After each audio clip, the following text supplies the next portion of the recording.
بسم اللہ الرحمن الرحیم۔ پیارے دوستو، یہ کہانی ہے ایک بوڑھے آدمی اور ایک شیر کی۔ ایک غریب بوڑھا لکڑہارا اپنے بڑے سے کنبے کے ساتھ جنگل کے قریب واقع ایک چھوٹی سی جھونپڑی میں رہتا تھا۔ اس کے بیٹے اور بیٹیاں بہت کم عمر تھے۔ اس کی بیوی کھانا پکانا، صفائی ستھرائی، کپڑے دھونے اور بچوں کی دیکھ بھال میں مصروف رہتی تھی۔ بوڑھا جنگل میں جا کر لکڑیاں کاٹ کر لاتا تھا اور اسے ایک گٹری میں باندھ کر اپنے گدھے پر لادا اور قریبی گاؤں کے بازار میں جا کر بیچ دیتا۔ اس طرح کنبے کا گزارا ہوتا تھا۔ ایک دن جب بوڑھا اپنے کام میں مصروف تھا، اسے ایک گرج دہاڑ سنائی دی۔ اس نے اپنا کلہاڑا نیچے رکھا اور خاموشی سے سننے لگا۔ اچانک ایک بڑا سا شیر جھاڑیوں میں سے باہر آ نکلا۔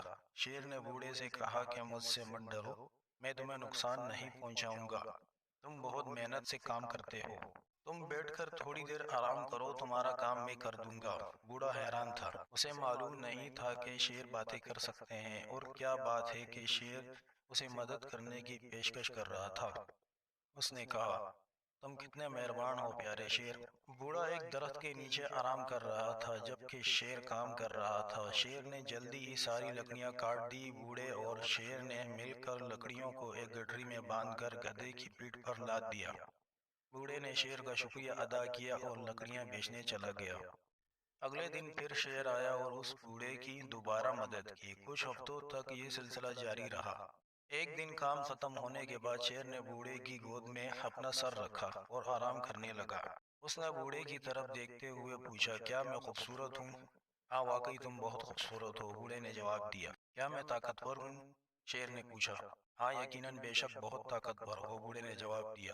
کیا میں جوان اور توانائی سے بھرا ہوا ہوں؟ شیر نے پوچھا۔ ہاں ہاں، بالکل ایسا ہی ہے، بوڑھے نے جواب دیا۔ کچھ دیر سوچنے کے بعد بوڑھے نے شیر سے کہا، تم میں ایک چیز کی کمی ہے، تمہارے جسم سے بدبو آتی ہے۔ اگر تمہیں کوئی اعتراض نہ ہو تو براہ کرم اپنا سر میری گود سے ہٹا لو۔ اگر آپ کی طرح میرے جسم سے بھی بدبو آنے لگی تو میری بیوی کو بہت برا لگے گا۔ شیر اچھل کر اس کی گود سے اٹھا اور بوڑھے کو کلہاڑی دیتے ہوئے کہا، اسے میری پیٹھ پر مارو۔ بوڑھے نے کہا، میں تمہیں تکلیف نہیں پہنچا سکتا۔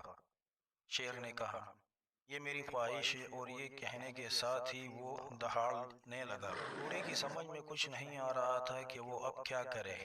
آخر اس نے کلہاڑی اٹھا کر شیر کی پیٹھ پر دے ماری۔ شیر کی پیٹھ پر گہرا زخم آیا اور خون نکلنے لگا۔ اس سے شیر کا جسم سرخ اور چپ چپا ہو گیا۔ شیر جنگل میں واپس چلا گیا اور بوڑھا اپنی لکڑیاں بازار میں لے گیا۔ اگلے دن بوڑھا اپنے کام والی جگہ پر آیا۔ شیر آیا اور اسے دور سے دیکھتا رہا لیکن کوئی بات نہیں کی۔ بوڑھا خوف زدہ ہو گیا۔ وقت گزرتا گیا اور پھر ایک دن اچانک شیر جھاڑیوں کے پیچھے سے بوڑھے کی طرف بڑھا۔ اس نے بوڑھے سے کہا، میری پیٹھ کی طرف دیکھو، زخم کا کوئی نشان ہے؟ بوڑھے نے غور سے دیکھا لیکن اسے کہیں کلہاڑی سے لگنے والے زخم کا نشان نظر نہیں آیا۔ یہ بالکل ٹھیک ہے، کوئی نشان نہیں ہے، بوڑھے نے کہا۔ ہاں، شیر نے جواب دیا، کلہاڑی کا زخم تو ٹھیک ہو گیا ہے لیکن تمہارے سخت الفاظ کا زخم ابھی تک میرے دل پر موجود ہے، جو کبھی ٹھیک نہیں ہو سکتا۔ مجھے ہمیشہ یاد رہے گا تم نے میری بدبودار جلد کے بارے میں جو کہا تھا۔ اب تم اس جنگل کو چھوڑ دو ورنہ میں تمہیں کھا جاؤں گا۔ اور یہ کہنے کے ساتھ ہی وہ گرجدار آواز سے دہاڑنے لگا۔ پورا جنگل چھوڑ کر چلا گیا اور اس دن سے اسے تمام شیروں سے خوف محسوس ہونے لگا۔ اسی وجہ سے دوسرے لوگ بھی اب شیر سے خوف زدہ رہنے لگے ہیں۔ پیارے دوستو، اس سے ہمیں یہ سیکھنے کو ملتا ہے کہ ہم اپنی زبان کو احترام سے اور آرام سے سلیقے سے استعمال کریں، کسی کی دل آزاری نہ کریں۔ ویڈیو اگر آپ کو اچھی لگی ہو تو براہ کرم لائک کرنا اور ہمارے چینل کو سبسکرائب کرنا۔